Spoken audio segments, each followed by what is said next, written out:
I've dropped out again. Hello, ladies and gentlemen, and welcome to another episode of Burhan and the Boy. I am, of course, Michael Burhan, one half of Burhan and the Boy here, and we also have Mr. Dave Wade. Dave! Hello, peeps. You alright? So, today, basically, guys, we're going to be talking and discussing about our favourite channels. We're going to try and put a Yeah. bit of a positive spin here and talk about the kind of things that we like to view, because I know YouTube's kind of oversaturated in terms of the channels that they have. There's been a lot of negative stuff talking about YouTube channels in terms of Kickstarter and stuff.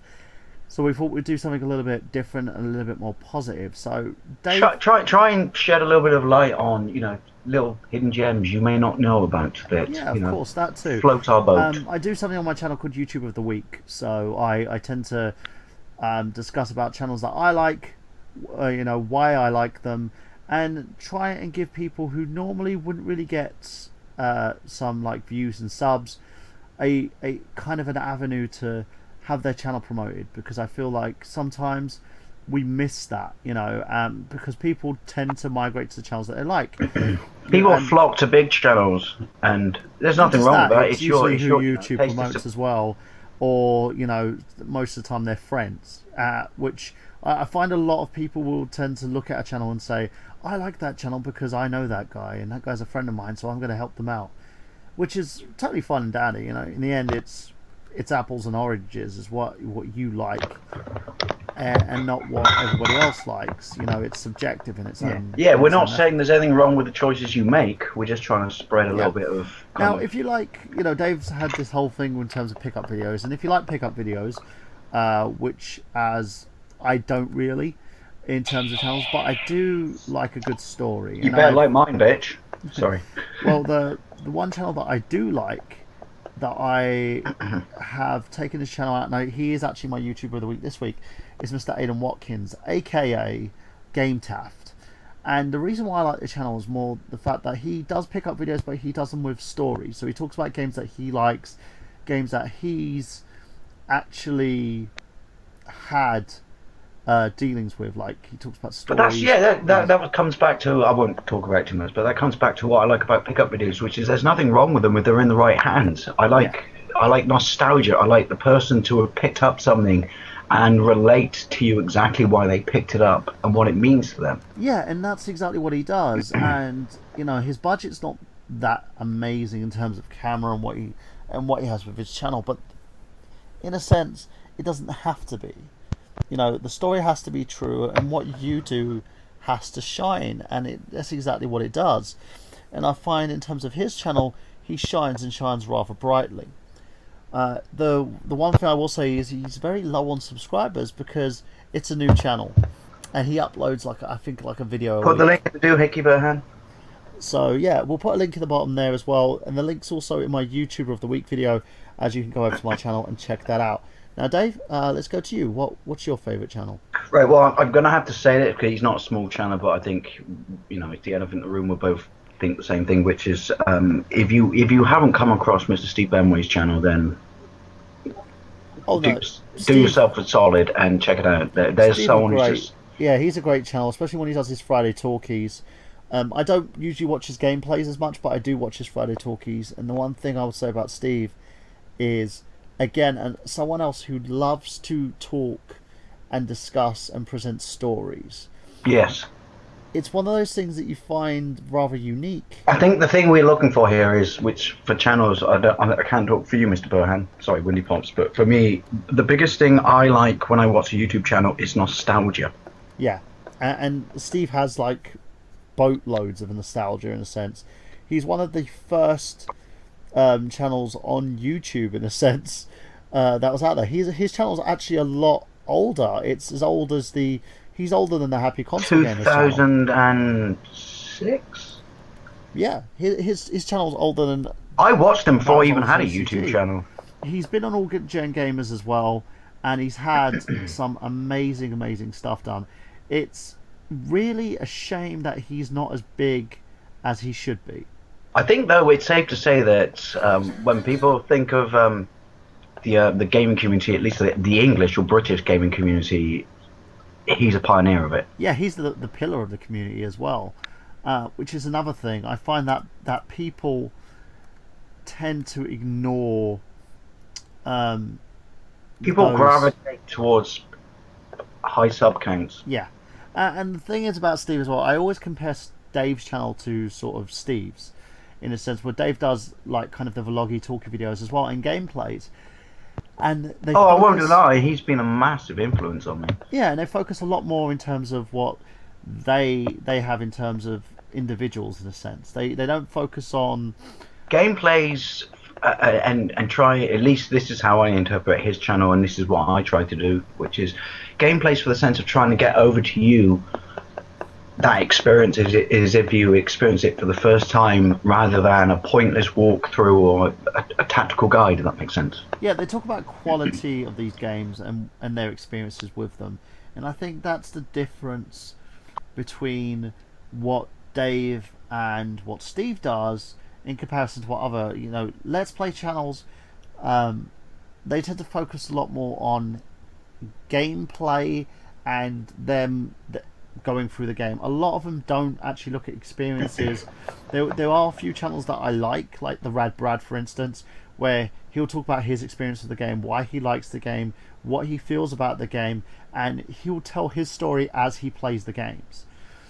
Yeah, The emotional connection. Yeah, and I think Steve does that when he does his gameplays, and so does Dave. It's like having a spoonful of nostalgia, and then when they do their talkies, they open up and do community discussions, which Xander actually hit the nail on the head where he coined the phrase Dave's channel is a community channel. Steve's channel was pretty much the same. It's a community retro gaming channel.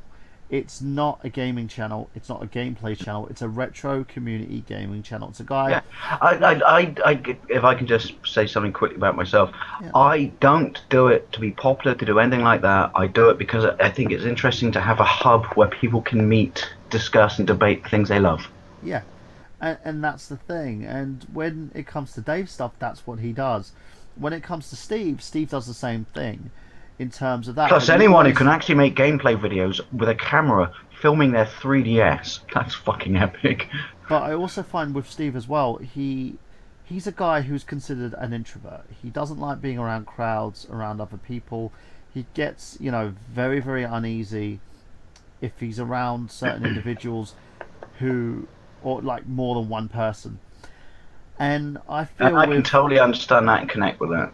but also with that amount of anxiety, he still manages to be very, very engaging in what he does. The same goes for Dave.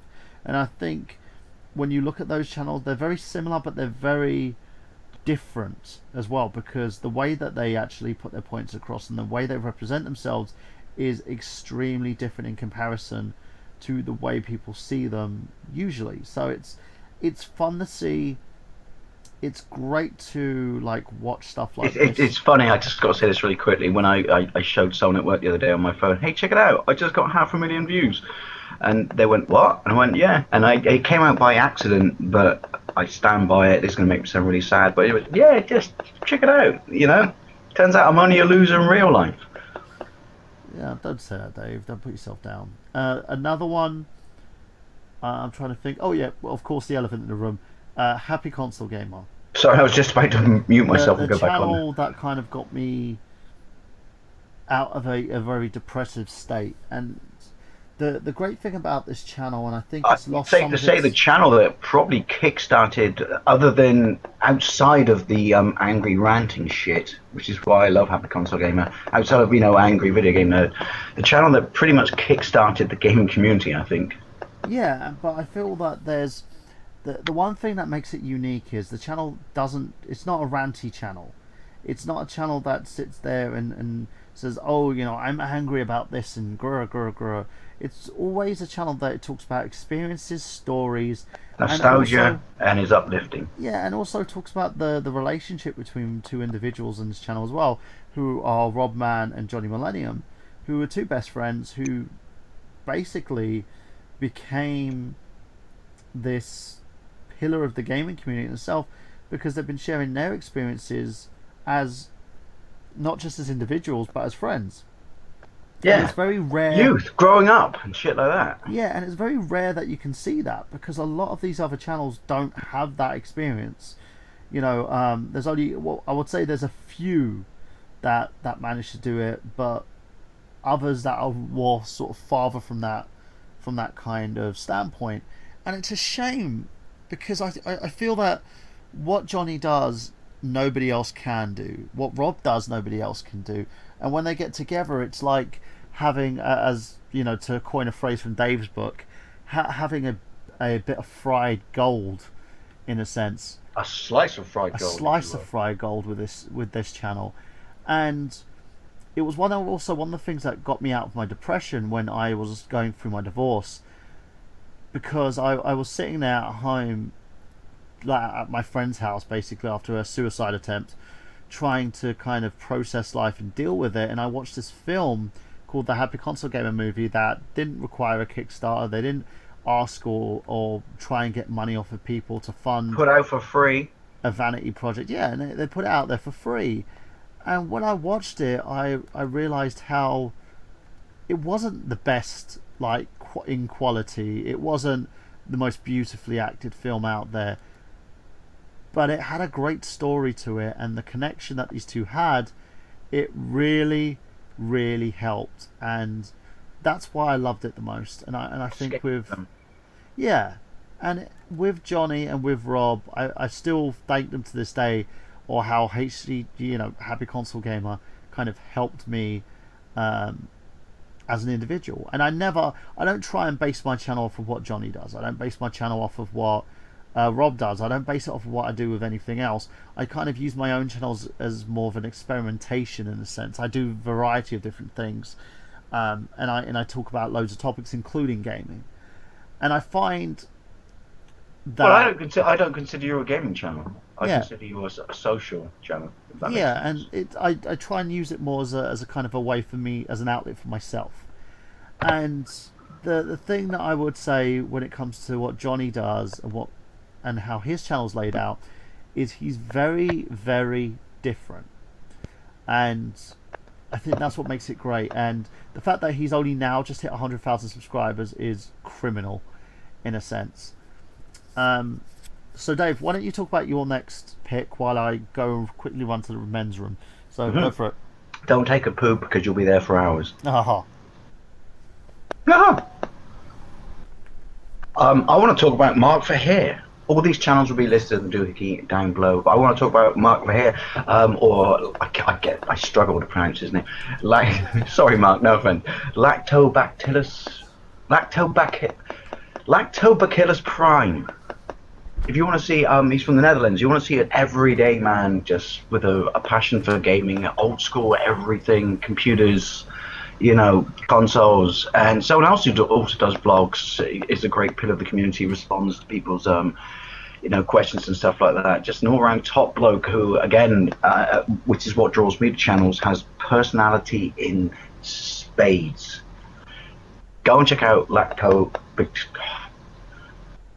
We should add him to the call, just so we can actually say his channel name, so I can pronounce it correctly. Lactobacillus.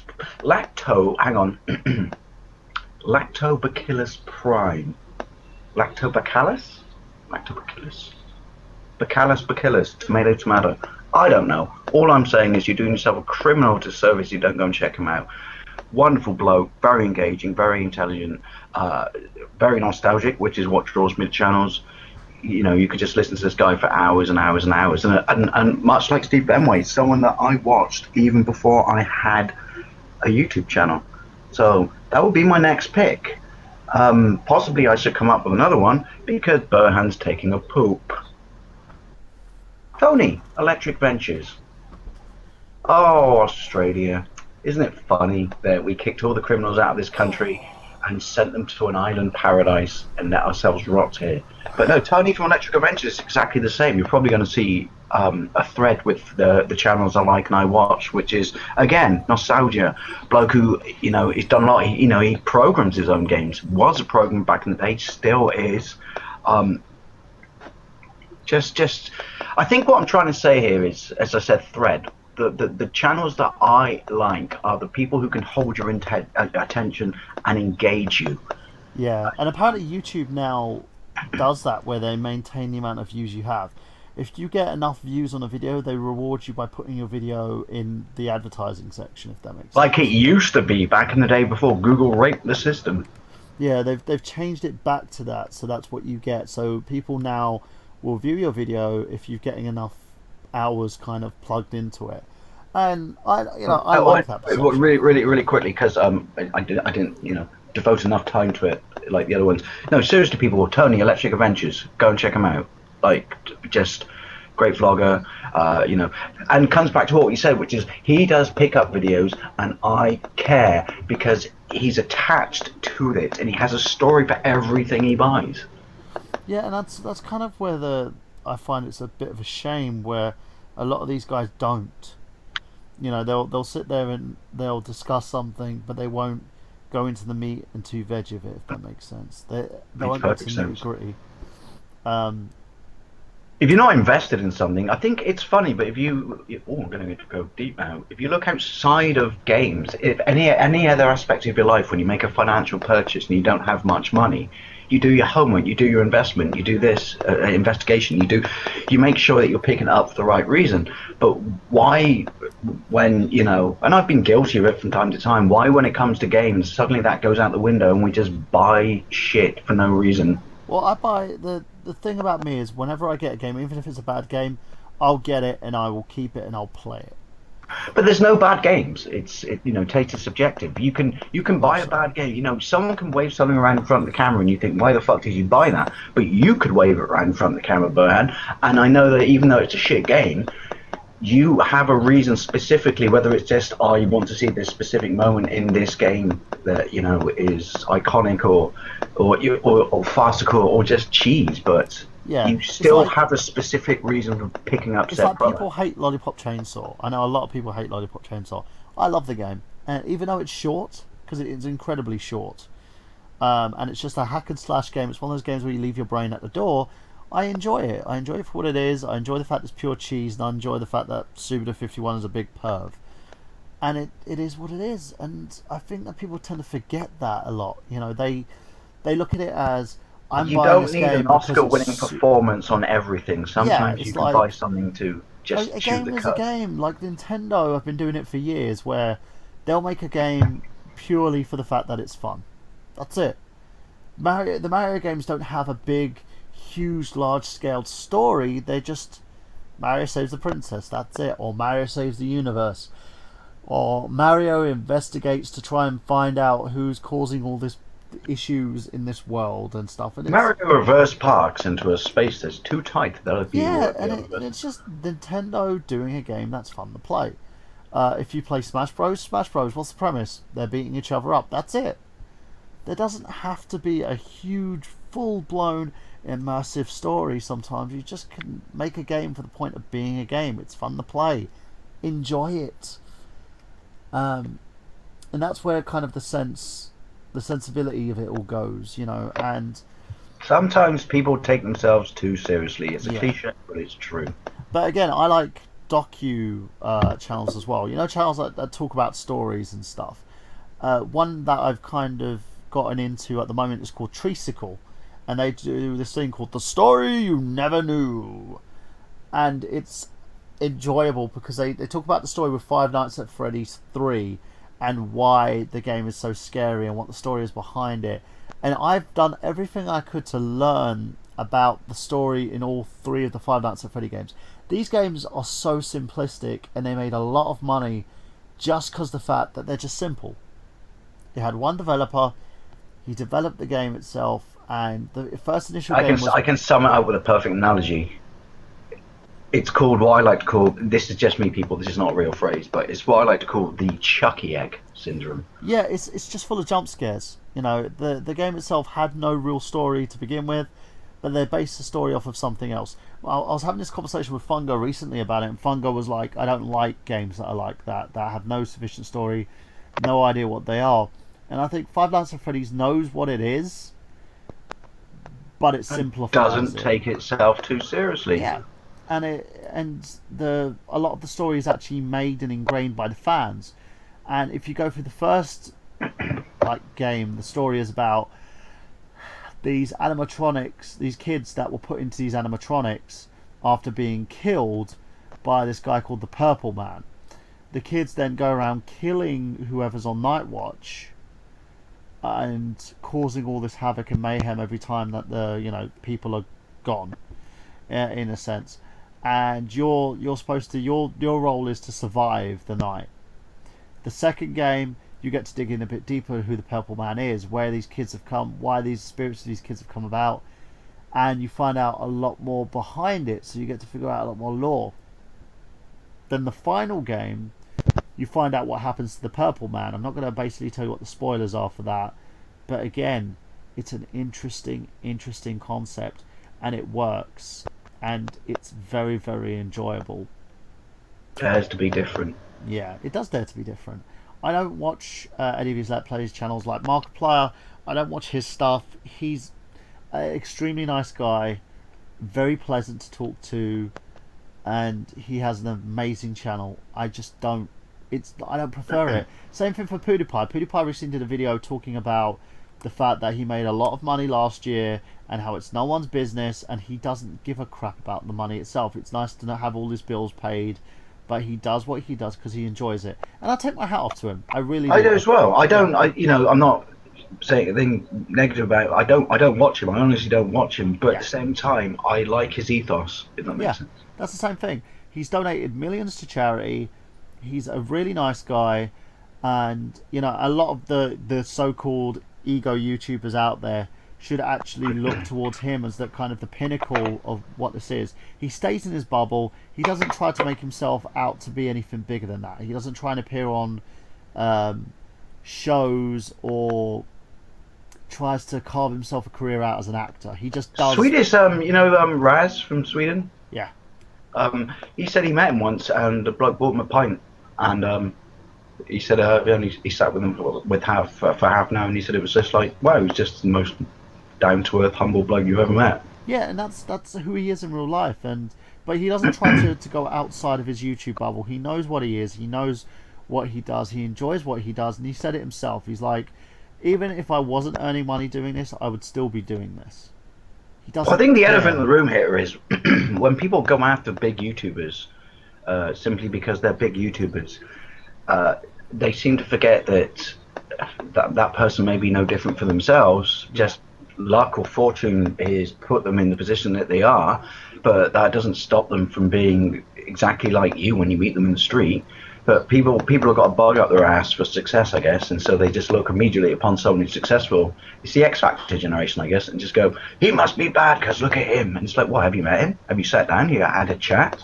No, you haven't. So, stop trolling. Form an opinion based upon the individual if you ever fucking meet them. Otherwise, you're just viewing them, and you have no right to be a dickhead about them. And that's pretty much it. I have no issue with what they do, or what he does. And as long as he doesn't try to run out, like for instance, one of the guys who bugs me the most is Toby Turner, and the reason is he thinks he can do what he does on YouTube out there, and try and be a presenter when he's taking work away from presenters who are trained to do that, who are more organically suited to television. He's not learning anything new. He's not. He's trying to basically be something that he's not, which is where part of that that goes. And I think with Pewds does a very good job doing what. Like I said, I don't watch him, but I do respect him. Yeah, and that's me too. I respect PewDiePie for who he is as a person. I don't like his channel because it's not my cup of tea. But to everybody who watches it, it is what you enjoy, and that's the thing. Let's just do a differentiate. I can't pronounce the word. Differentiate.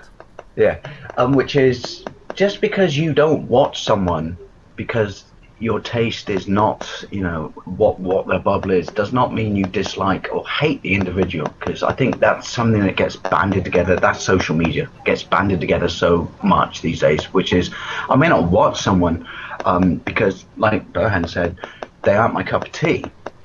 Doesn't mean I dislike them. Doesn't mean I hate them. Yeah, same thing. It's like there's channels that I used to watch a lot, like Mr. Repsion. I don't really watch him as much as I used to now because I feel that he's kind of Hate is a word that's bounded around in social media too yeah. often. It's not really hate. It's just more the fact that I feel he's all over the place in terms of Oh, what I he wasn't saying that does. about you. I'm just making an obvious statement. Yeah, um, and I find my channel's kind of. If I could compare I can't really compare my channel to anybody because I've I got a can. different. I was just trying to think. I'm scratching my head. Like, I can. And I'm not. I'm not. Blowing smoke up your ass. I love your channel, but I can't. I can't think of a peer to compare you to. No, because my channel has a load of different aspects to it. I do projects like this job for hire, for instance, where I would do something, see if it works. If it works, keep doing it. If it doesn't work, then I'll stop, and then I'll move to something else. Well, Like, I think that's the obvious about your channel, which is you try stuff. yeah, It may not, or well, more often than not, it does work, but it may not work, but you don't care because you're important enough in your, or sorry, comfortable enough in yourself to say, let's keep moving forward, people. Like let's try something. Let's not yeah, just and stick that's to kind of what what my we're channel our is. comfort zones. My channel's very much keep moving forward. It moves forward to what it wants to. I was going to quote Rocky then. What I feel. What is it you If said to the something kid? doesn't work, I'll move on, do something else. Like for instance, the rather British reviews. I do them. At the moment, I haven't had time to kind I've of just worked out what I'm going to buy you as a leaving gift. I don't know why I'm talking like 6 cents. I'm going to buy you a pipe. a pipe. Yeah. For the rather British reviews when you come back. Oh, that's a good idea. And I'll talk a little bit about that, or do a game review, or I do movie file while I do a movie review. And as you can see, there's an evolution of the fact where when I do a review, it changes from I used to do reviews of me in front of the camera. Now I do audio reviews, so I tend to use my mic a lot more and step away Plus, from you have doing pretty fly editing skills, may I yeah. And for some reason, Michael, can you try that again in few words? add? that Siri for some reason Siri's popping on my phone. Ask it a question for me. Okay, let's ask Who's the greatest footballer in the world? Siri. Who's the greatest footballer in the world? Looking. Here's what I found on the web for who's the greatest footballer in the world. Essie, how about a kiss? I'm not sure I understand. Siri, how about a kiss? Okay, check it out. Siri, I've got this rash, right, that just won't go away. Any Siri, suggestions? I've got this rash that won't go away. Can you take a look at it for me? Who, me? Siri, do you have a girlfriend? I could do I this all like to night. think of myself as everyone's friend. Awesome. All right, I got it. One more. Okay. Just in your best Optimus Prime voice, say, Siri, one shall stand and one shall fall. Siri, do you know the term "one shall stand and one shall fall"? It's 2:13.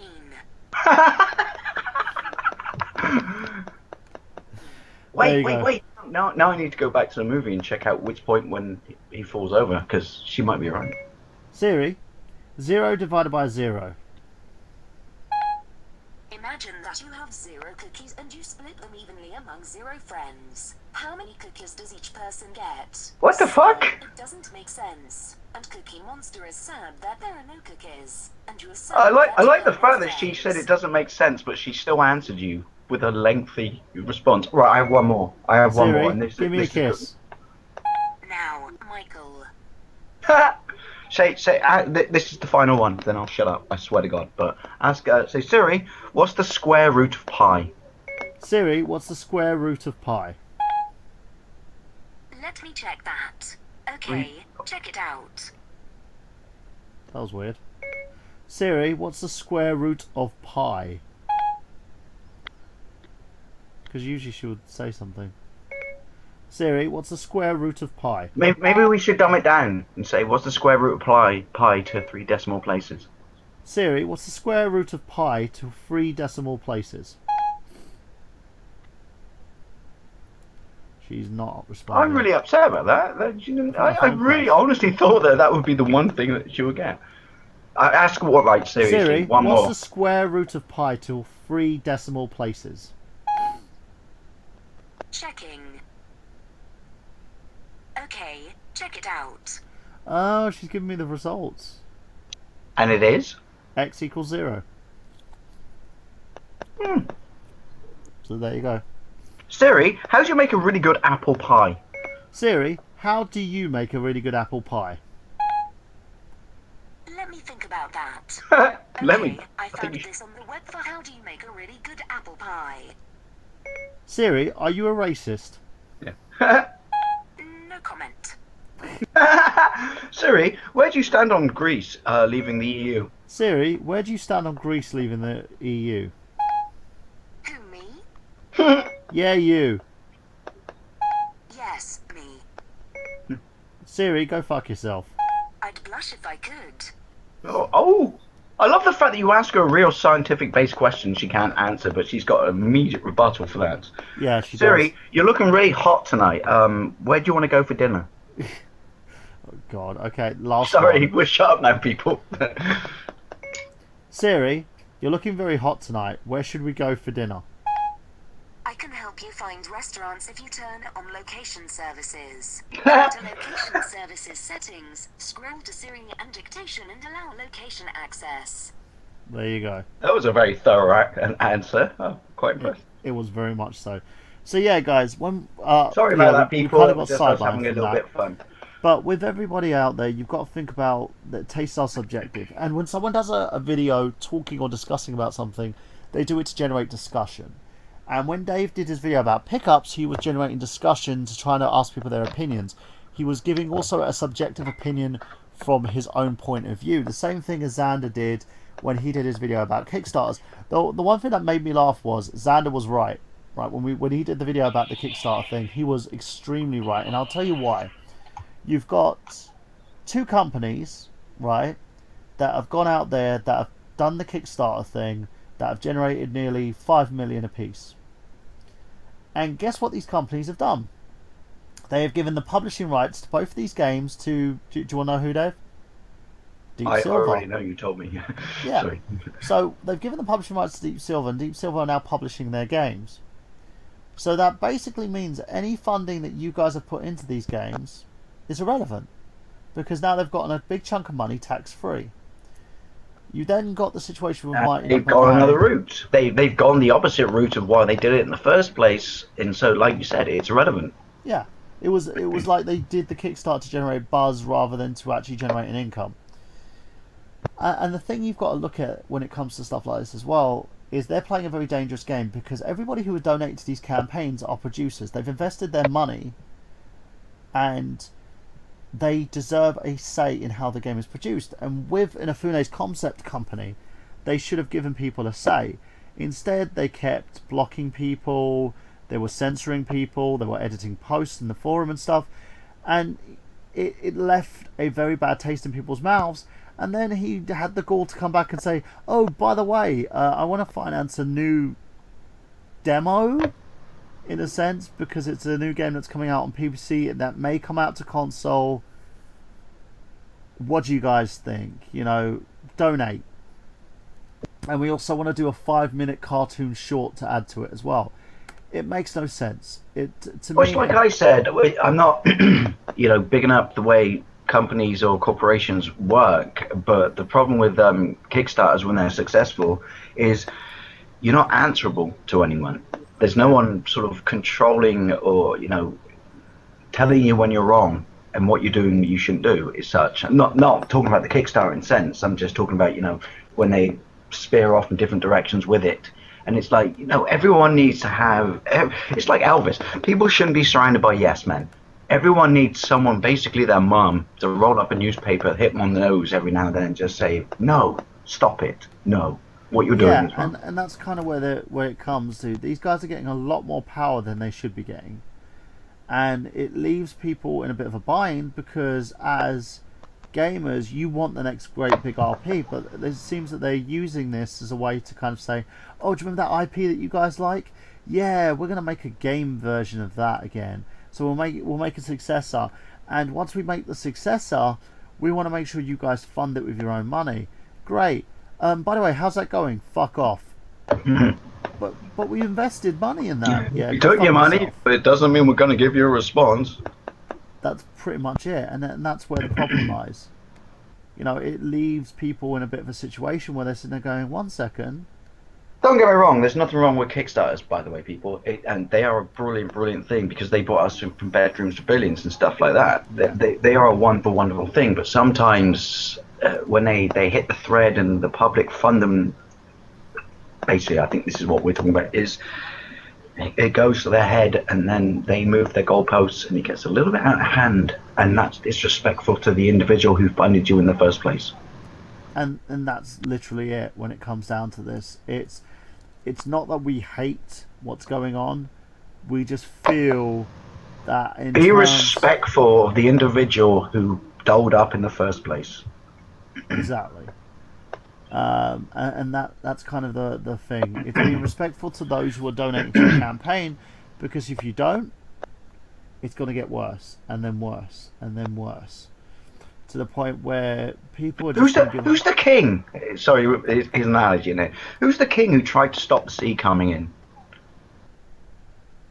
It's an old school story. I don't know if it's biblical. He could do anything in his land, and someone said to him one day, "I bet you can't stop the sea coming in." And so he tried, and he couldn't, and he learnt his lesson. And that's literally it, you know. And it's a little bit more deeper than that, people, if you look it up. Yeah. And just so you know, peeps, stop complaining about Marissa Tomei being Aunt May. Wait, she's Aunt May? Yeah. She's Aunt May. I have no problem with that. Yeah, I don't either. She's an Aunt May I can get behind and on top of and in front of and probably in the kitchen. If anyone actually saw her in The Wrestler, my God. For a woman who's in her 50s, she is stunning. I mean, literally. What was the movie from the movie we all watched when we were kids? Was it Fast Times at Richmond High? Yes. The diving board sequence. That's all I'm saying. Well, if you actually see her as the stripper in, The Wrestler, which also have to say is quite frankly restored my faith in Mickey Rourke. He kind of destroyed that faith, any good faith that I've had after the fact. Is it true he destroyed his face? Because let's be honest, I'm comfortable with my sexuality, and I'll say this: he was a hot-looking bastard in like 9.5 weeks. Yeah, all the surgery. Yeah. And then he give up acting for a bit to become a semi-professional boxer, and that's where he got the first amount of damage to his face because he wasn't very good. No idea, really no idea. He just looks like he doesn't look the way he used to. But I'm not really bothered about the looks part. Is the fact that after he did The Wrestler, he kind of just took anything he could get his hands on, which was a shame. Because he is great in that movie. Yeah, I feel he has really good acting chops. He just tends to not really focus on it. And Passion Play, which he did with Megan Fox, that was terrible. Oh yeah, but she's in it. So. And I can understand why he took the role. He probably took it so he could fondle her jubblies. Because, no offense, I'd probably take the role if I could fondle. I was waiting for that. Jubblies. But yeah, that's pretty much it really from us. Once again, we got off tangent, but that's the whole purpose of Burhan and the Boy.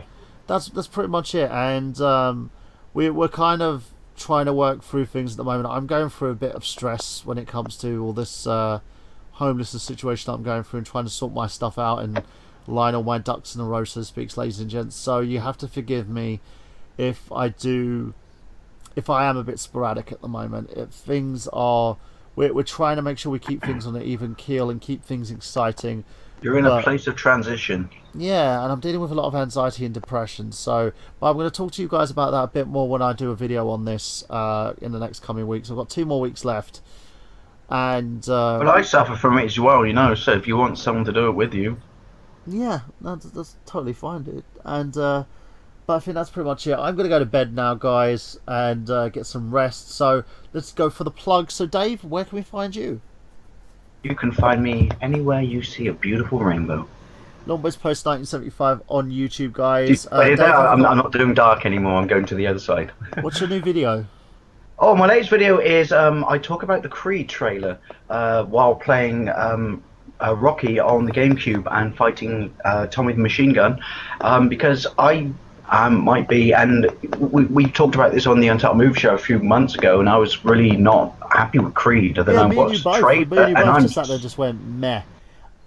yeah, and then I watched the trailer, and Yeah. there's so much heart in it. It's like Yeah. this The is trailer got brilliant. me pumped. It was like they updated Rocky for now. Yeah, exactly. It's like a reboot without being a reboot, and therefore destroying it. It's a passing of the torch. But it's Yeah. just and I'm not gonna lie, right? The bit when Rocky is pounding the speedball next to Creed, that just made me I smiled like you wouldn't believe, just like, oh, it's amazing. And the Yeah. bit when he's in the restaurant and he just goes, that was from the 10th round of the first fight, wasn't it? I heard there was another fight behind closed doors, and then you see Yeah. Balboa coming in and just go, how do you know all this? And you Again, just, they elaborate a lot more on what they're doing, and I want to see how that goes and what they, how they're I'm going to gonna take watch the it. story. I'm telling you now, people. You can laugh at me, poke fun at me. I'm watching this movie in the theaters. Yeah, me too. Hopefully, Dave will be able to see it together. And going on from that, And do a guys, movie file on it. very much. And guys, you can find me on youtube.com/the Nerd Genius. And just think about this for a second. I had to turn down 6 different hosting gigs the last week because I couldn't afford to go. Like Manchester, they've got like the MCM going down there. They wanted me to come down there. I had to turn it down. I had an opening for a new museum gallery thing that was going on down there. Had to turn it down. There was a new museum called Play It. Andy Brown wanted me to go down there. I had to turn that down. Is Play it? Expo Wait, as whoa, whoa, well. whoa, whoa, whoa, whoa. When you say play it, is that like a video game museum? Yeah. Oh fuck me, I got wood.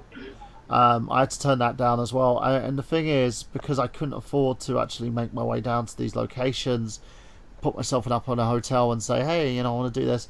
Then we've got Play Manchester coming up as well, which I won't be going to because I just can't afford it at the moment. And it's annoying, but I've been doing so much for free for so long that I'm now just at that point where... and I said to them, look, if you put me up in a hotel and you can pay for my travel, I'll be more than happy to cover it for you. They refused outright, and I was like, yeah, thanks anyway. And again, guys, I'm not the type of pay or play type person. That's not me. I do stuff for free, but at this point in time, it's like, get me down there. I'll be more than happy to and you know how hard I work when it comes to stuff like this. So if you want to check out my videos, check out youtube.com/The Nerd Genius. I've currently got a video up at the moment, 2 videos. YouTuber of the Week, where I talk about Game Taft, and a second video that I've done called